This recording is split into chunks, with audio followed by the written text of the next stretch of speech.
binaqlil uduli fahadha wa amsaluhu la yajibu alaina tasdiqu bihi fadlan anil ihtiyaji ila ta'wilihi wallahu ta'ala a'lam.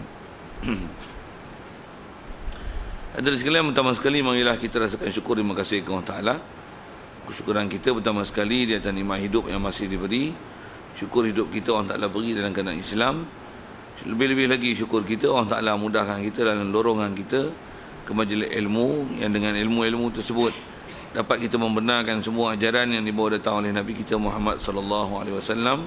Lebih-lebih lagi sampai pada tahap kita boleh taat patuh pada perintahnya, meninggalkan larangannya, yang kita memang yakin dengan mengikut dan kita mencontohi apa ajaran yang dibawa datang oleh Nabi kita Muhammad sallallahu alaihi wasallam, itulah kejayaan kita dunia dan akhirat.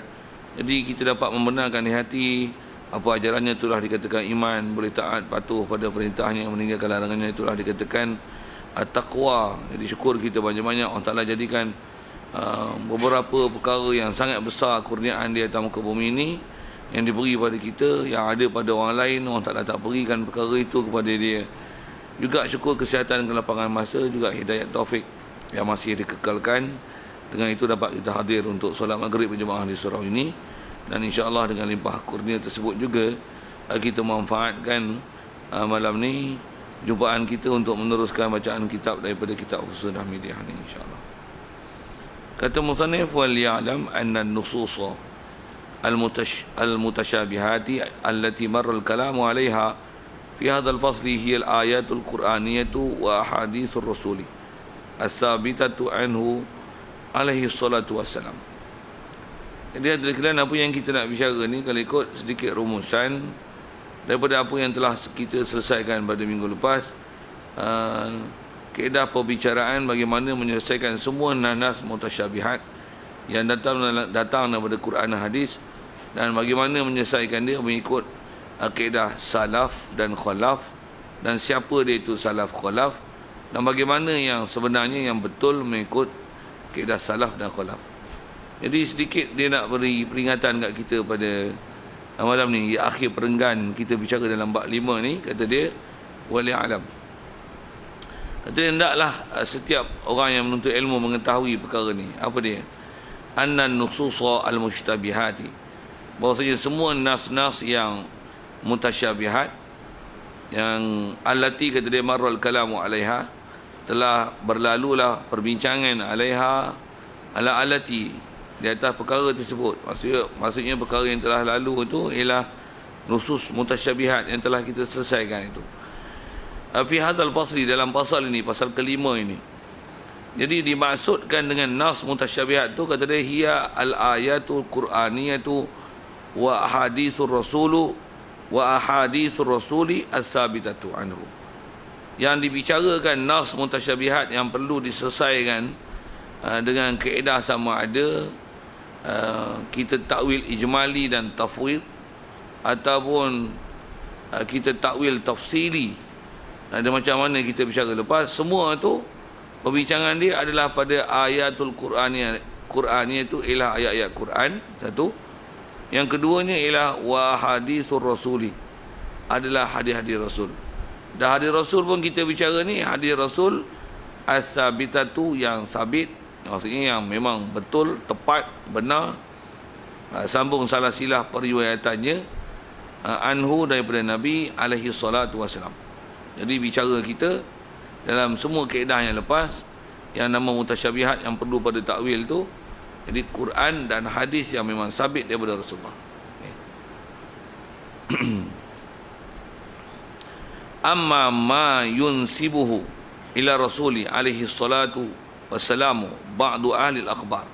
Kata dia pun, ada pun apa-apa, faham ma ni nas, faham ma ni pun nas ni adalah hadis, yang yunsibuhu, yang menisbahkan akan nas ini, ila rasuli, kepada Rasulullah alaihi salamu, alaihi salatu wassalamu.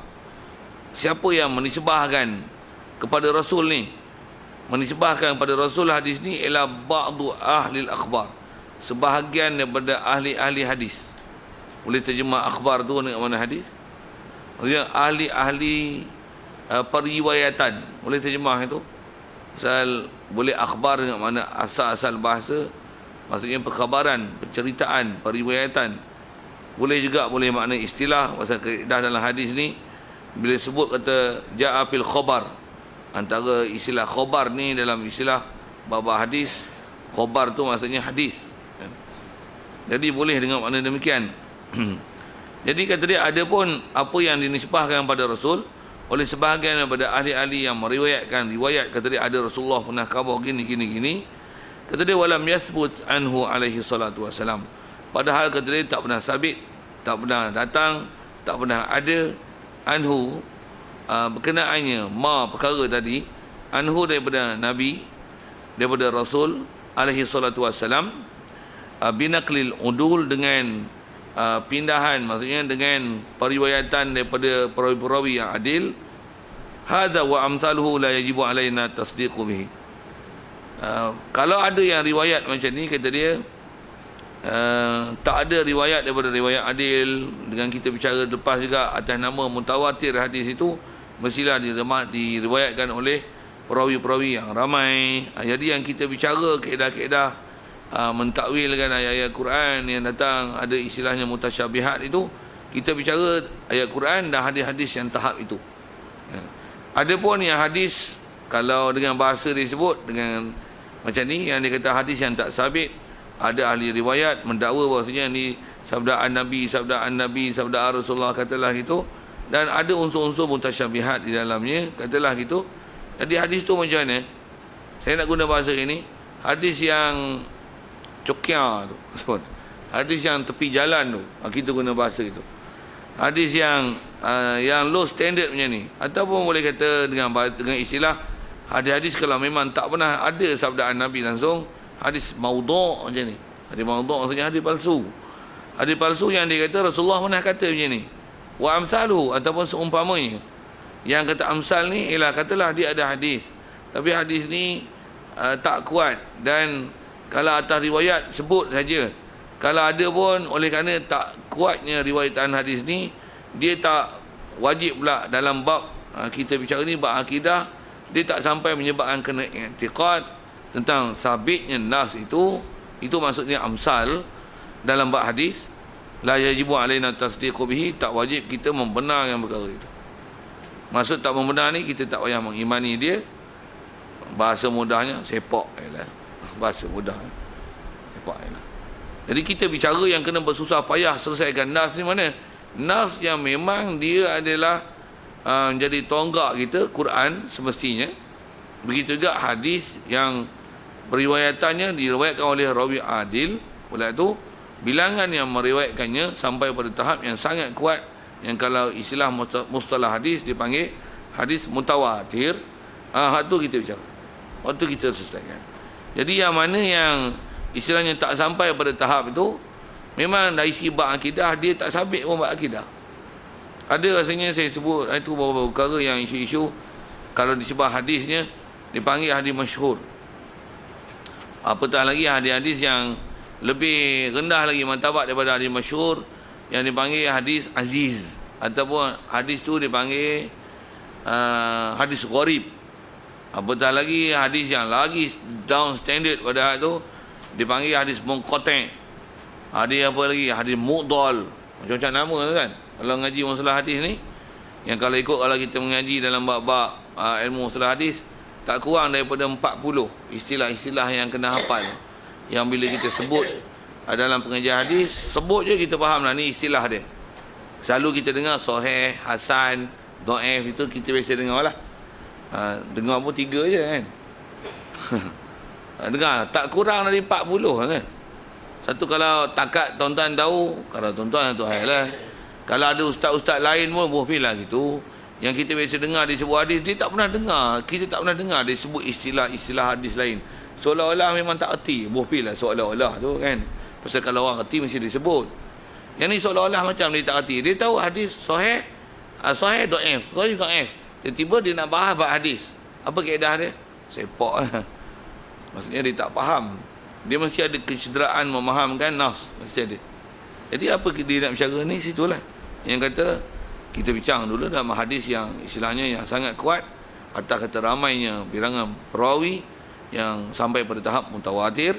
Jadi kalau hadis-hadis yang saya sebut dia ada istilah, hatta kalau hadis tu dia tak mutawatir, dia masyhur sekali pun, tapi dia tak sabit dalam bab i'tiqad, dia ataupun dia bawah lagi pada tu hadis aziz, ataupun hadis gharib, ataupun bawah lagi saya sebut ada hadis maqtu', macam-macam nama riwayat ada yang kata dia bila istilahnya hadis-hadis tu periwayatannya tak cukup syarat dalam menyebabkan hadis tu jadi kuat, dia ada istilah masing-masing lah.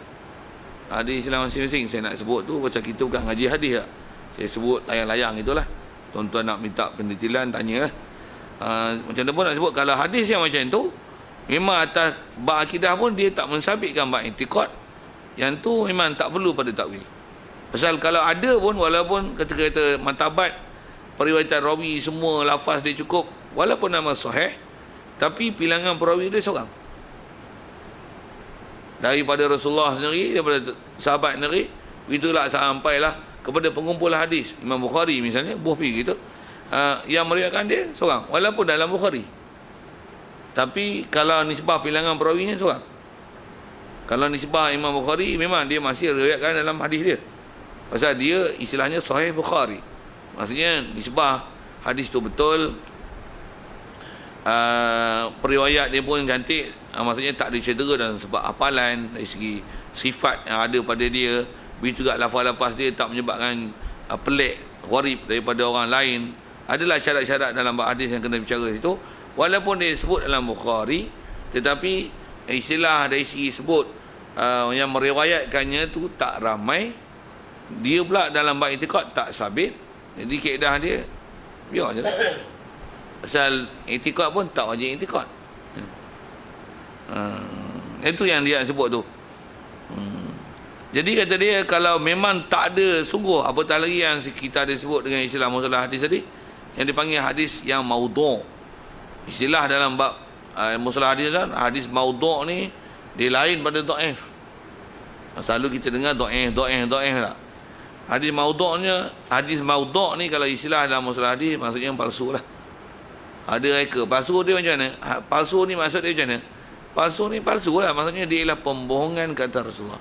Rasulullah tak pernah kata, tapi dia kata Rasulullah kata. Itu masalah. Itu masalah besar ni. Sebab orang bercakap macam tu memang dosa besar. Dan kalau kata dia menghalalkan perbuatan dia, dan dia mengatakan bahawasanya dia boleh dan layak buat begitu, dia boleh jatuh kufur. Alhamdulillah. Kalau tak jatuh kufur pun memang salah besar, pasal adab kita dalam bab ilmu, mana yang bukan disabdakan oleh Nabi SAW, kita menisbahkan kepada dia adalah salah. Dan salah tu bukan salah kecil, dia adalah dosa besar.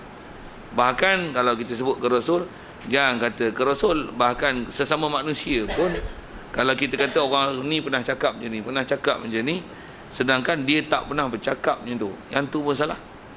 Apatah lagi menisbahkan perkataan tu pada Rasulullah di atas nak cari kepentingan tertentu. Itu memang salah besar lah. Salah besar. Bahkan kalau ikut kaedah bab hadis, kalau tak ada kepentingan tertentu pun, kalau kita tak hafal hadis, kita katalah teragak-agak lafaz hadis tu, kita pun bukan ahli hadis kan. Kita pun bukan ngapai hadis betul, agak-agak sebut lafaz gitu je. Adab kita dari segi menyebut riwayat, memang ada Rasulullah pernah sabda yang maksud dia macam tu, tapi lafaz tu tak hafal elok. Kita pun lafaz tu agak-agak macam ni kot, agak-agak macam ni kot, agak-agak aja. Kita dari segi adabnya disuruh sebut belakang tu au kama qala Rasulullah sallallahu alaihi wasallam. Kadang kalau kita selalu dengar orang-orang yang memang dia jaga adab ni, kita akan biasa dengar dia sebut ni au kama qal, au kama qal, au kama qal. Kok tuan-tuan tak faham datang apa tu? Datang apa au kama qal tu. Au kama qal tu maksudnya ataupun seumpama kama qala. Macam mana lebih kurang dia cakap macam tu. Jadi pasal apa tu? Supaya kita beradab, jangan recreate perkataan sendiri yang memang bukan macam tu. Diri perkataan tu Rasulullah cakap. Adabnya au kama qala, au kama qala, ataupun seumpama macam ni. Kalau memang kita yakin yang ni Rasulullah cakap, yang ni macam ni riwayat Bukhari macam ni, hadis Muslim macam ni, riwayat orang ni macam ni, kalau memang yakin sebut macam tu. Nak mengajar apa? Nak mengajar tu disiplin ilmu dalam bab hadis. macam mana pun asal bicara kita, kalau memang benda tu memang Rasulullah tak pernah sabda, dia reka atau memang salah besar. Jadi kalau kata dia reka pula tu, bicara pula dalam bab mutasyabihat, kaedah dia macam mana? Kalau memang tu reka, bohong, sepak je lah. Bahasanya sepak je lah. Baik, kalau dia bukan istilahnya maudhu', maksudnya rekaan, tapi dia dhaif. Dhaif tu maksudnya hadis-hadis ni memang Rasulullah sebut. Cuma dia jadi ataupun terdown standard kan dia, guna bahasa orang putih sikit kan. Maksudnya jatuh martabat dia itu disebabkan hal yang ada pada perawi yang menyebabkan dia jadi istilahnya dhaif. Itu disiplin ilmu yang ada. Jatuh dari dhaif tu maksudnya bukanlah maksudnya yang ni tak pernah Rasulullah sabda. Cuma di atas salah silap periwayatan tu ada menyebabkan berlaku beberapa kecederaan. Tengok bab dia lah. Kalau nak bicara tu agak panjang. Yang menyebabkan jatuh standard dia jadi dhaif. Hadis dhaif dari segi palsu, dia bukan palsu, dia betul. Cuma atas kita bicara bab akidah, masyhur dengan kaedah ulama ahli sunnah wal jamaah, bab akidah tak diambil daripada hadis-hadis yang martabat gitu. Bahkan kalau dia sahih sekalipun, ataupun yang rendah sikit pada tu, yang nama hasan sekalipun. Tetapi kalau dia tak sampai bilangan perawinya martabatnya mutawatir, dia tak menjadi i'tiqad. Begitu tinggi sekali disiplin dalam bab i'tiqad ni. Disiplin dalam bab akidah ni dia besar, pasal hang tak boleh i'tiqad tu. Sikit saya nak buat misal tentang disiplin i'tiqad tu. Hadis tak apa nak sebut tu, tak, dia jadi tak cantik sikit lah kan. Awak bukan ngaji dengan hafal hadis. Kita bukan muhadisin pun, mufassirin pun tidak. Cuma kita mengaji dengan prinsip akidahnya daripada kita ulama yang dia telah formulir apa dia yang nama akidah tu. Sikit saya nak sebut ginilah. Katalah misal katalah ada orang mati, ada riwayat sebut orang mati ini bila dia mati, ada roh dia balik ke rumah melihat hal yang ada pada keluarga dia. Katalah sebut ada hadis itu. Memang ada pun kalau kita ke belajar tu. Ada macam tu. Jadi bila ada, maksudnya sabitlah perkara tu. Tapi adakah dengan hadis tersebut maka akan jadi i'tiqad? Kita wajib beriktikad bahawasanya setiap orang mati, roh dia pasti akan balik ke rumah tengok hal anak bini dia. Itu contoh dia tu. Atau masyhur kaedah ahli sunnah wal jamaah tidak. Satu tak ada dalam i'tiqad ahli sunnah wal jamaah. Wajib berpegang setiap orang mati bila dah dikebumikan, balik nanti malam nanti orang yang mati tu roh dia akan balik ke rumah tengok hal anak bini dia. Tengok yang ni duk kelaibat kata, yang ni duk tidur, yang ni tak semayang dia pun sedih tengok. Yang ni bini dia duk berangan nak kahwin dengan jantan lain. Begitu. Contoh kan. Pasal kadang-kadang benda tu diceritakan memang periwayatan ada. Tapi adakah jadi i'tiqad bahawasanya setiap roh yang mati akan balik ke rumah tengok hal anak isteri? Tak. Itu bukan akidah ahli sunnah wal jamaah. Tak. Walaupun sebut ada hadis, ada riwayat. Tapi riwayat tu istilahnya pasal bilangan perawi dia tak sikit, dia tak jadi i'tiqad. Tak. Walau kedudukan hadis kalau katalah dia sahih, tu saya sebut kata kala dah. Maksudnya disebar riwayat hadis, syarat-syarat lafaz yang dia pakai, orang yang meriwayatkan pun katalah cukup syarat segalanya. Walaupun martabat dia hadis tu hadis kuat, tapi yang riwayatkan seorang, tak jadi i'tiqad. Cuma maklumat tu betul-betul atas kaedah ulama ahli sunnah wal jamaah, atas kata dia tak jadi i'tiqad, yang tu betul mungkin di atas orang tu saja. Tanggung kat dia. Maksudnya orang tu ya betul. Kalau ada katalah Rasulullah sendiri sebut, saya katalah tu, yang tu kena mendalami ilmu hadis lah. Tu saya kata awak tu saya lah. Awak tak ngampai hadis. Nak sebut tak ada dalam kepala. Yang kata hadis Quran tak ngampai tu. Jadi nak sebut macam mana pun fakta macam tu ada dalam kaedah akidah. Jadi macam mana pun nak sebut ialah Kalau tak ada bilangan yang seramai yang istilahnya mutawatir, dia tak termasuk dalam bab akidah ahli sunnah wal jamaah. Satu, bila ada orang menceritakan tu ada hadis dan kita kena percaya dan beriman bahawasanya benda ni berlaku. Nanti Ustaz. Tak. Nak sebut dan kata itu kaedah hadis bab tu sikit. Apatah lagi dalam begitu juga dalam bab mutasyabihat. Jadi kalau ada hadis-hadis yang sebut dalam bab lain lah, misalnya ada hadis disebut gini yang sebut macam-macam lah, khususnya dalam bab mutasyabihat. Kalau dia punya bilangan perawi itu tak sampai pada tahap mutawatir, dari segi ramainya bilangan yang meriwayatkan hadis tu tak gaduh pergi takwil lah. Bahkan dalam bab i'tikad pun tak diajar kita beriktikad begitu. Itu saya sebut, kita sebut dengan kaedah yang dibicara ni lah. Jadi atas disebut awal, la yajibu alaina tasdiqu bihi, tak wajib kita membenarkan, maksudnya mengimani perkara itu. Fadlan, lebih-lebih lagi kata dia, terutama apatah lagi anil ihtiyaji ila ta'wilhi, lebih-lebih lagi berkenaan nak berhajat kepada mentakwilkan dia. Macam mana nak tanggung supaya nas ni betul, supaya dia tepat mengikut kaedah ahli sunnah wal jamaah. Tak payah takwil lah, pejam mata je. Pasal apa? Hadis tak kuat. Kalau ni sebab hadis, tambah pula entah apa punya fahaman dah, sepak je. Dia nak sebut sikit disiplin ilmu dia tu. Sekali lagi juga di atas disiplin ilmu tu nak sebut mana ya. Apa kita bicara ni tuan, nisbah khusus kitab yang kita baca ni, ulama-ulama kita kebelakangan yang ajar kita dengan ilmu yang telah mereka buat kesimpulan daripada Quran hadis yang ada dalam kitab mereka, mereka ajar ke kita disiplin. Yang ni apa.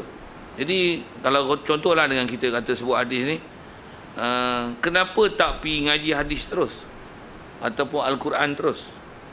Kenapa ngaji disiplin aja? Dengar sikit nak sebut. Pasal kadang-kadang ada orang petikai itu kan. Dan benda itulah zaman ni banyak orang yang dia punya cara-cara ilmu dia tak macam yang kita duk bicara ni. Dia tak nak lah ngaji tauhid ni. Tak nak. Dia tak nak. Dia nak ngaji apa? Hadis. Lagi nak ngaji apa? Tafsir. Tafsir pun nak ngaji tafsir macam mana? Ibnu Katsir. Saya bubuh ayat tu kan.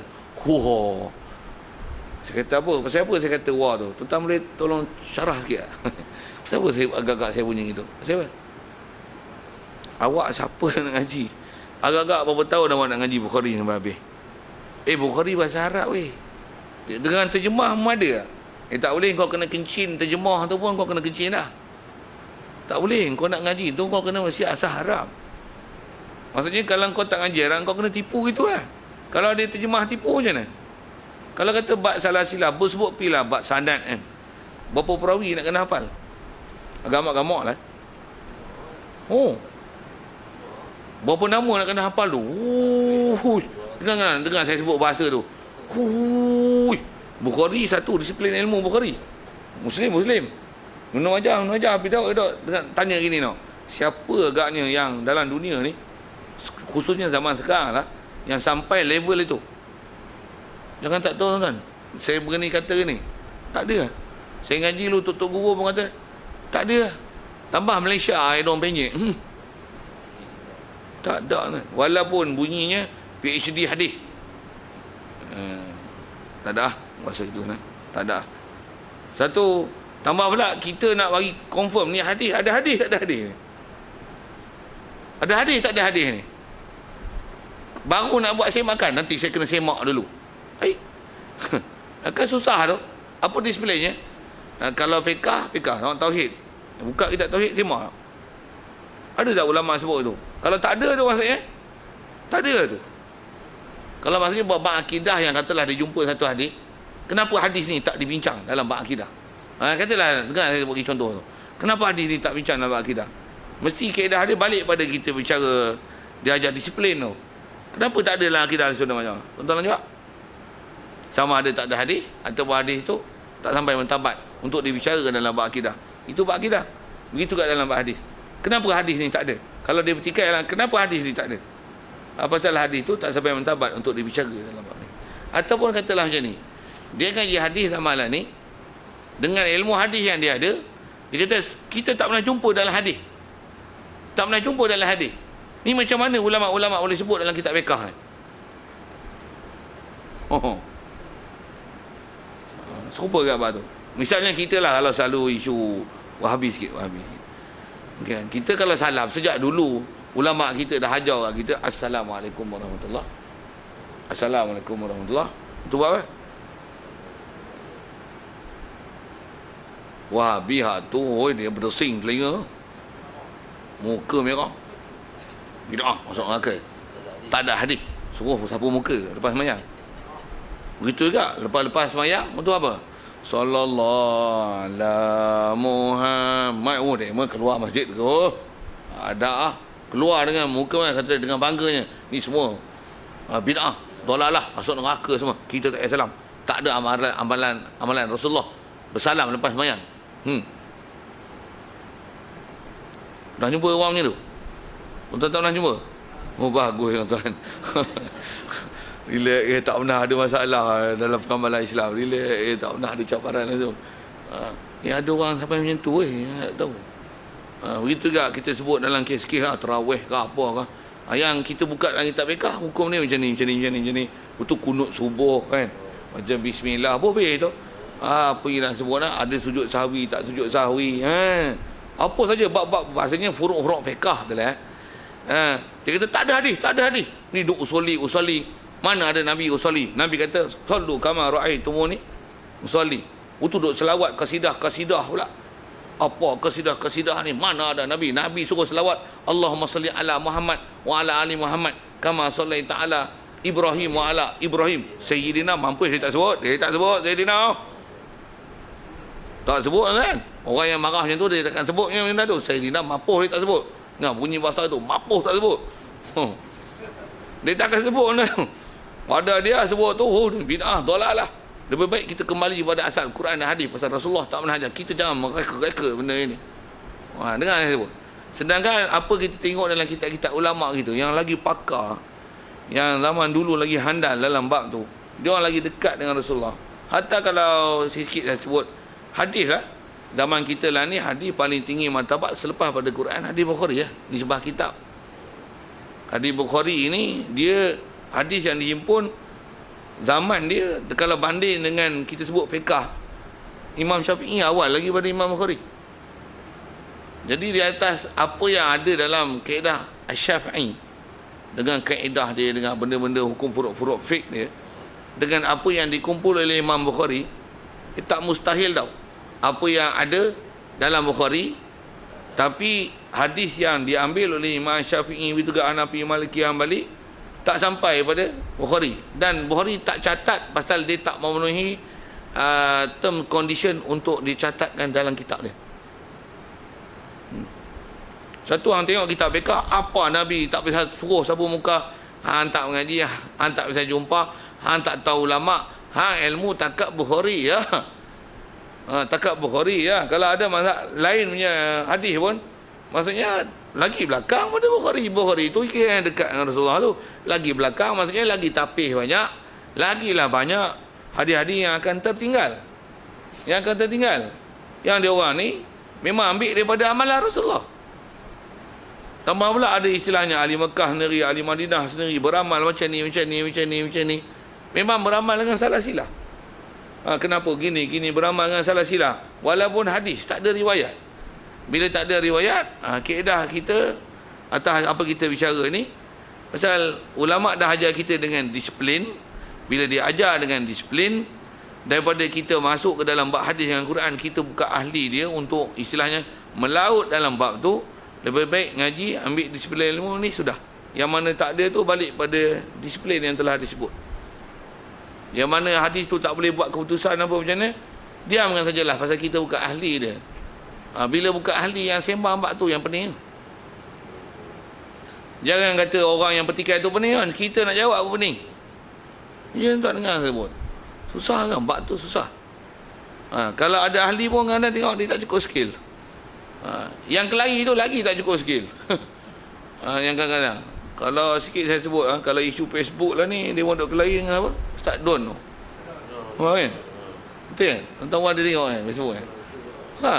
Kalau saya dah tengok lah takat yang dia duduk kerat-kerat, duduk potong-potong tengok ada video Ustaz Don tu, dia baca kitab Bidatul Hidayah, dia cerita usul dia ada niat tu dia syarahkan lah Rasulullah pun ada niat. Dia kata pernah Rasulullah balik rumah tak ada makanan, tanya kat Sayyidina Aisyah makanan apa ni, fa ini saim, aku puasa. Jadi dia izharkan aku saim.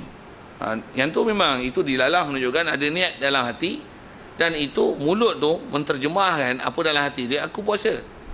Jadi mulut tu menghuraikan apa dalam hati. Memang antara itu adalah kaedah ulama kita ambil hukum.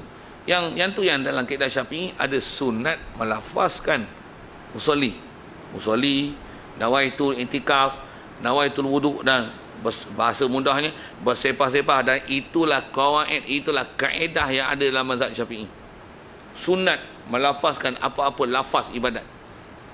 Baik nak zakat, baik nak haji, baik nak umrah, baik nak sedekah, intikaf, apa saja sunat. Sunat. Pasal apa? Adalah disiplin ilmu dia yang dia ambil menghuraikan tu. Memang tak benar Rasulullah nak sebut sembahyang ni usolli, tapi mereka lebih pakar dan lebih faham daripada apa kehendak Rasulullah. Dia dah bagi disiplin, ini dia. Selesai. Kitab ada, ulama pakar. Selesai. Bila bahas tu balik, dia istilah dia undur zaman 1200 tahun ke belakang. Padahal benda tu dah diselesaikan lama dah.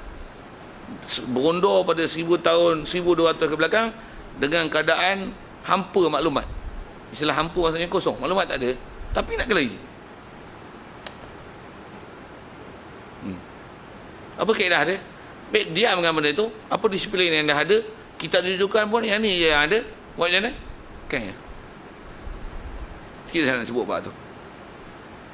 Lain zaman kita lah ni sekarang lah, kita dengar dia orang ni letih. letih. Saya ngaji tuan, kalau khusus kalau sebut bab hadis lah tentang ayat, kita dah belajar disiplin dia mutasyabihat apa. Kalau dia orang pergi ngaji saja hadis saja bab mutasyabihat, kumpul semua hadis, kumpul semua ayat Quran, 5 tahun ngaji belum sampai selesai ngaji bab mutasyabihat saja. Satu cerita apatah lagi dengan istilahnya ngaji riwayat sanad mana memang betul terima pada Rasulullah, gini cerita sanad je pun tu saya guna bahasa itu habis umur tak mengaji, tak habis. Memang ngaji sampai habis umur tak habis, tapi ngaji kat tu tak sudah 5 tahun baru cerita mutasyabihat je. Jangan buat kerja gitulah. Satu ambil dia bilang dah siap dah, ambil pakai.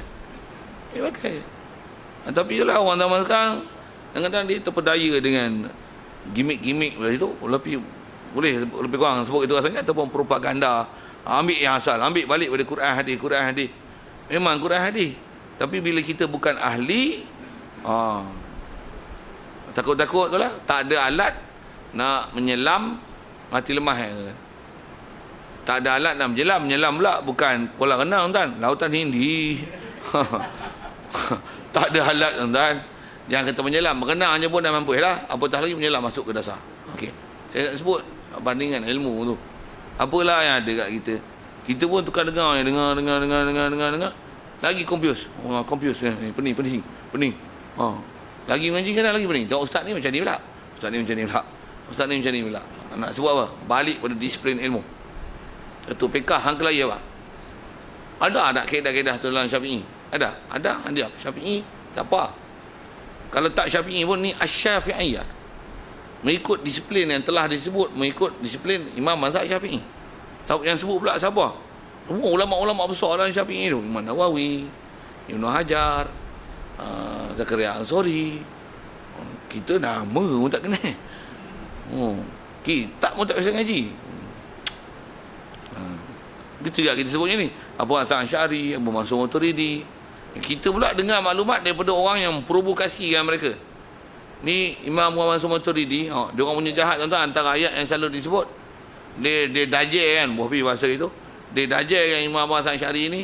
Dia sebenarnya apa yang dia tulis yang kita duk belajar sekarang ni adalah mengikut akidah Mu'tazilah, yang sebelum dia mati dia telah bertaubat, dia rujuk balik daripada akidah ini. hampa pergi belajar. Amboi, sedap dia sebut itu. Itu yang ayat yang dia dajal kita. Kita pun tak biasa dengar, kita pun tak pernah belajar. Macam mana? Nasib baik aku tak belajar. Faham tu. Tu yang jadi kebanyakan kita. Itu yang bila kita nak ajar je, saya dah tahulah. Yang ni kata dia Imam Abu Hasan Asy'ari pun telah bertaubat daripada akidah ni. Saya tak nak masuk campur lah. Saya telah dapat penerangan yang jelas sebenarnya daripada Quran dan hadis macam mana. Ini masalah kita. Yang tu kalau kita sebut ke Wahabi sikit, Syiah pun sama. Dia banyak ungkit sejarah. Kita sejarah maklumat tu, yang kita sejarah Quran pun dia ungkit balik hadis macam ni, hadis macam ni, hadis macam ni, hadis macam ni. Dia ungkit. Sejarah kita memang sejarah banyak tumpah. Lepas tu nak lawan macam mana? Disiplinnya macam mana? Disiplinnya. Sikitlah sebut seumpama itu. Macam mana pun kalau ngaji betul-betul, mengadap betul-betul, dapat tu kan. Saya pun baru ni telah dikursuskan. Kalau buat Syiah lah ni, anda lah dulu tak apa kerti. Dulu masa dulu dia orang nak panggil tu, jemput akbal lah tu. Masa tu kita tahulah tak betul tu, tapi tahu dasar yang pokok-pokok lah. Dia sebut benda-benda macam tu, kita nak jawab tak pandai. Ada yang boleh jawab pandai, tapi yang ya layan lah. Sakit kepala je. Ni beradab satu-satu aku tunjukkan kau. Tambah buku yang dihantar satu Malaysia tu kan. Allah hai. Kelakarnya buku. Betul-betul buku kelakar. Syarah tu agak panjang. Cukup sebut ke situ asal nak bicaranya. Kita belajar ni, khusus kita belajar akidah yang macam ni, begitu juga kalau kita belajar fiqh dengan disiplin Syafi'i, Hanafi ke Maliki, Hanbali, dia adalah disiplin yang telah terpelihara dan memang mereka pula ulama' mutabar. Memang apa-apa nak kelahi pun kaedah dia kembali tengok apa disiplin ilmu dia. Baik tengok. Kalau kata ada ilmu usul fiqh kan, qawaid fiqh, balik pada qawaid fiqh dan usul fiqh yang ada dengan disiplin mereka. Baik Syafi'i ke Hanafi ke Maliki ke Hanbali ke, balik tengok usul fiqh mereka. Pasal semua tu ada doktrin yang begitu kemas.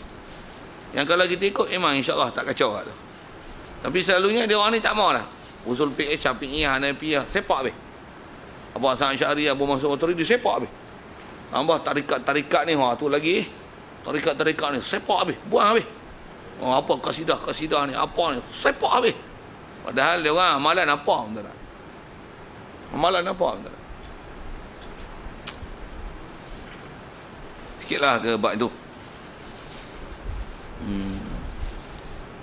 Kemudian kata dia al-faslus sadis fi bayani ma yajuzu fi haqqillahi ta'ala wa bayani masaila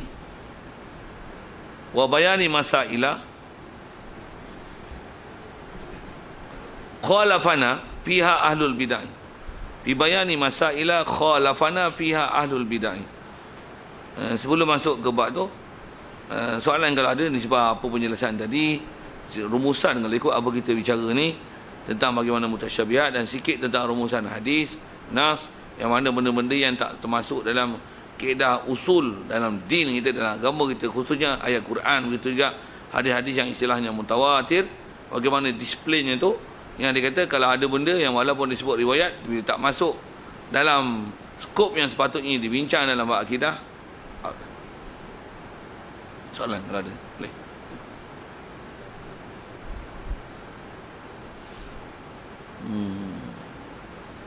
Baik, kalau tak ada insya-Allah kita nak sambung sikit faslus sadis ni. Kata dah faslus sadis, pasal yang ke-6. Jadi kalau ikut, alhamdulillah kita dah selesaikan bab-bab mutasyabihat tu. Kalau faham dengan apa dah belajar tu, tuan-tuan lain kali ni kalau dah yang dah mengaji betul-betul ni, mai ayat mutasyabihat dah reti lah bagaimana nak selesai. Tuan-tuan tak reti juga, sekeh lagi sekali ngaji terang mana langsung tak faham-faham. Tu. Ya. Dan kita boleh kenal lah ustaz ni gelong boleh kenal lah. Ini betul dia sebut salaf. Yang ni as-salafi al-wahabi. Kita kenal kan? Yang ni tak apa dah, tak kisah kau orang syarah macam ni. Ambil mana tak tahu. Tunjuk lah. Jadi apa yang ilmu tuan-tuan dah belajar dengan disiplin tu. Tuan-tuan kalau duduk dalam majlis, tuan-tuan dengar walaupun dia ustaz, tuan-tuan tak ada apa, tuan-tuan awam-awam je. Tanya dia. Pasal kita belajar ni disiplin ulama' pakar kan. Lebih kurang saya sebut ini, tuan-tuan menghadap ambil ilmu daripada Bohpila, doktor pakar. Tu doktor pakar, kita jumpa doktor betul ni. Ini doktor tak jumpa pun. Tapi jumpa daripada orang-orang yang menerima ilmu dengan disiplin. Ilmu daripada doktor pakar. Jadi disiplin dia. Walaupun tuan-tuan tak ada pakar apa? Pakar apa tak tahu. Tapi tuan-tuan dapat disiplin tu daripada orang yang betul. Dari segi kaedah dan prinsipal dia. Prinsip ilmu dia. Yang ni ada title ustaz. Kalau kita sebut pilih istilah doktor, yang ni istilahnya doktor, tapi kita belajar dengan prinsip tu. Doktor ni macam tak betul walaupun dia doktor, kita tak ada doktor pun, kita asas sains bodoh-bodoh itu tahu. Walaupun gitu, kita boleh bertikai ni. Sebab kita telah diajar dengan disiplin ilmu yang cukup mantap daripada orang yang sangat pakar. Satu, tuan-tuan yang kita dah belajar tu, memang dia benda mantap tu. Tanya. Dia kata kita naklah berpegang muka yang selayak je dengan Allah Ta'ala. Tanya dia, petikai dia lalu. Muka maksud awak muka tu macam mana? Muka lah. Memang muka lah. Muka lah. Tapi muka yang bukanlah muka kita. Dia muka Allah lah. Jadi maksudnya awak petikai dia lalu. Awak tanya dia betul-betul. Apa dia punya fahaman tu? Awak memang etika Allah Ta'ala memang ada muka. Ya.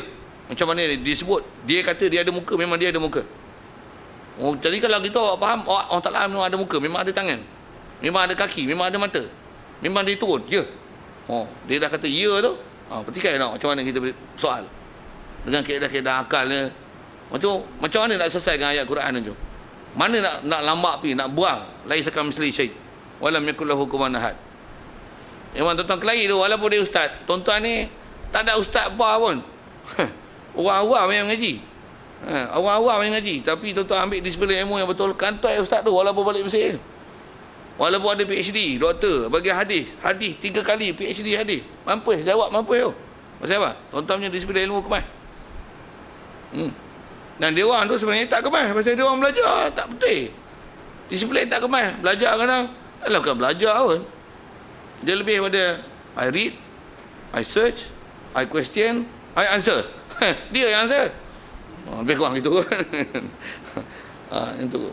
Itu yang jadi masalah kita. Baik. Itu pun rumusan jugalah dengan apa kita dah bicara, insya-Allah. Kalau ada masalah juga tanya baliklah apa kita punya yang mungkin tuan-tuan tertinggal apa yang kita dah bicara dulu. Baik. Insya-Allah kita nak masuk ni kata dia faslus sadis, pasal yang ke-6. Pasal ni khusus bicara tadi fi bayani ma yajuzu fi haqqillahi taala, pada nak menjelaskan apa yang harus pada haqqillahi taala. Asal mana hak, istilah bab tauhid ni masyhur istilah hak di sini fi zatillah taala, pada zat Allah Taala. Apa yang harus pada zat Allah, fi haqqillah fi zatillah. Maksud zat Allah Taala maksudnya pada diri Allah. Maksudnya ke Allah, apa dia istilahnya ma yajuzu. Faham ma yajuzu ni sifatlah. Apa sifat yang kalau nisbah konsepnya sifat ni harus. Maksudnya it is possible, nisbahkan ke Allah Taala. Mana yang possible, mana impossible je. Kena tengok. Baik. Ma yajuzu, dan sikit lagi kalau sebut yajuzu ni disebut harus. Yang sebelum ni kita ada bicara bab wajib, ada yang lawan dia nanti adalah mustahil. Semua bicara ni antara hakim yang dipakai ataupun juru ukur yang akan mengukur prinsip nak kata harus ke mustahil ke, mungkin tak mungkin, possible impossible ke, hakim dia ialah akal. Yang telah dimurnikan oleh ulama dan dia telah sepadan dengan apa sepatutnya. Dan dia telah mengajar kepada kita macam mana dengan kaedah akal yang ada, yang memang dia telah pergunakan sungguh akal yang ada pada kita untuk menjadi alat supaya kita punya timbang kepada hukum syarak itu adalah betul. Ulama dah percaya. Kita baca ni dengan disiplin ilmu yang cukup mantap. Wa bayani masailah, dan juga kata dia pasal ini nak membicarakan beberapa permasalahan khalafana fiha ahlul bidah, yang menyalahi akan kita padanya, pada masail, pada permasalahan ini. Siapa yang menyalahi kita? Ahlul bid'ah, oleh ahli-ahli bidah. Dia akan sebutlah antaranya Mu'tazilah, Qadariyah, Jabariyah dalam masalah sifat harus pada Allah Ta'ala. Juga Murji'ah. Tapi Murji'ah rasanya dia tak sebut. Tapi ada yang lain, insya-Allah nanti dia akan sebut apa dia yang istilahnya benda tu ada dalam syarak, ada dalam kaedah, dalam bab tauhid, dalam Quran, ada dalam hadis. Tapi mereka sanggah hak tu dan memberi huraian yang salah dan apa disiplin. Yang kita nak sanggah dia. Macam mana? InsyaAllah kita bicara tu. Baik. Jadi khas kita nak bicara ke-6 ni bab tu. Kata dia, qad taqaddama bayanu ma yajibu lillahi ta'ala wa ma yastahilu alaihi subhanahu. Sesungguhnya kata dia telah terdahulu penjelasan apa yang wajib. Maksud ma di sini sifat-sifat yang wajib bagi Allah Taala, wa ma yastahilu alaihi subhanahu wa ta'ala, ada apa sifat yang mustahil kata Allah. Jadi dia kata fal nasyrah al-ana, maka kami nak syarahkan, nak berikan syarahan, penjelasan fi hadzal fasli, dalam pasal ini, ma yajuzu, apa yang harus pula fi haqqillah taala, pada zat Allah Taala. Baik, fa naqulu, maka kami nak kata dia yajuzu fi haqqi taala fi'lu kulli jaizin aw tarkuhu mahma kana al-jaizu aziman daqiqas sun'ati fallahu ta'ala qadirun ala sun'ihi. Baik, dinya prinsip bab harus ni simple sangat. Kalau atas angka yang ulama kita sebut selalu, dia kata sifat harus pada Allah Taala satu. Perkataan paling pendek yang disebut dalam matan Mubarahin tu, disebut oleh Imam Sanusi, dia kata